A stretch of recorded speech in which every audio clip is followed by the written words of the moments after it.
ऊर्जा मंत्री हीरालाल नागर ने कहा कि राज्य सरकार अक्षय ऊर्जा को बढ़ावा देकर प्रदेश के किसानों को वर्ष 2027 तक दिन में बिजली देने के लिए तत्परता से कार्य कर रही है। उन्होंने कहा कि हमारी सरकार ने मात्र 7 महीने की अल्पावधि में कुसुम सी योजना में 4,386 मेगावाट के प्रोजेक्टों के LOI जारी कर दिए हैं। इन अक्षय ऊर्जा परियोजनाओं को धरातल पर मिशन मोड में क्रियान्वित किया जा रहा है।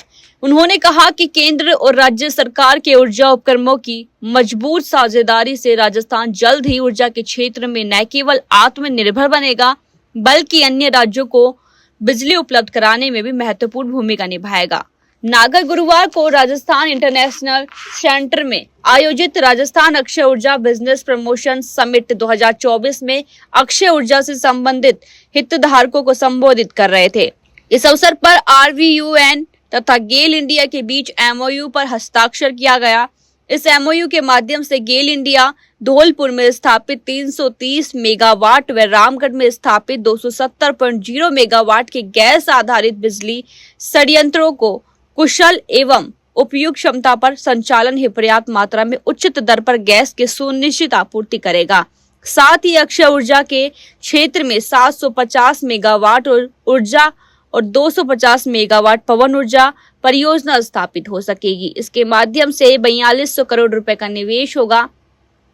गेल इंडिया की तरफ से कंपनी के कार्यकारी निदेशक सुमित किशोर एवं राजस्थान विद्युत उत्पादन निगम के अध्यक्ष एवं प्रबंध निदेशक देवेंद्र श्रृंगी ने हस्ताक्षर किए। ऊर्जा मंत्री ने कहा कि प्रदेश का पश्चिमी भूभाग राजस्थान को सौर ऊर्जा के क्षेत्र में अग्रणी राज्य बनाने में महत्वपूर्ण भूमिका निभा रहा है।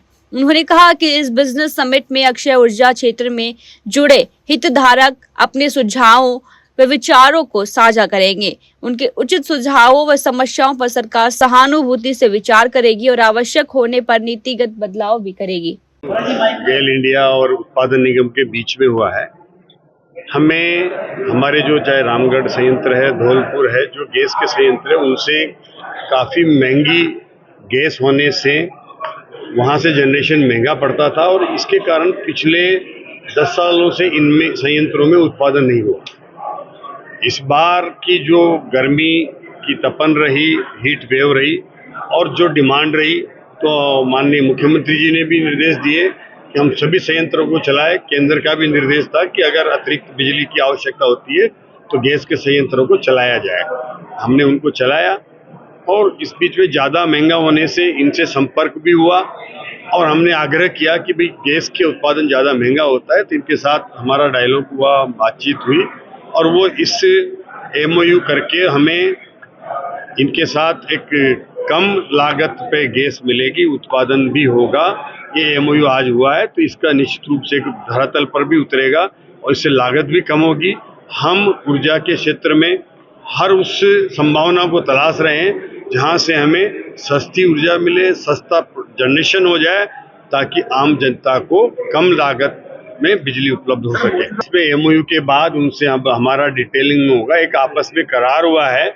अब हम डिटेल में बातचीत करके और कहां तक उनको ला सकते हैं, इसकी हम चाहेंगे कि ये उत्पादन हमें गैस का कम आ जाए। जहां पहले 14 रुपये 15 रुपये तक भी उत्पादन आता था, अब वो आपस में एक धरातल पर उतरेगा तभी इसकी सही दाम मिल पाएंगे। लेकिन मैं ये मानता हूं कि उन्होंने ये विश्वास दिलाया कि हम जितना कम संभव हो सके उतना गैस के दाम घटा के उत्पादन में आपको सहयोग करें।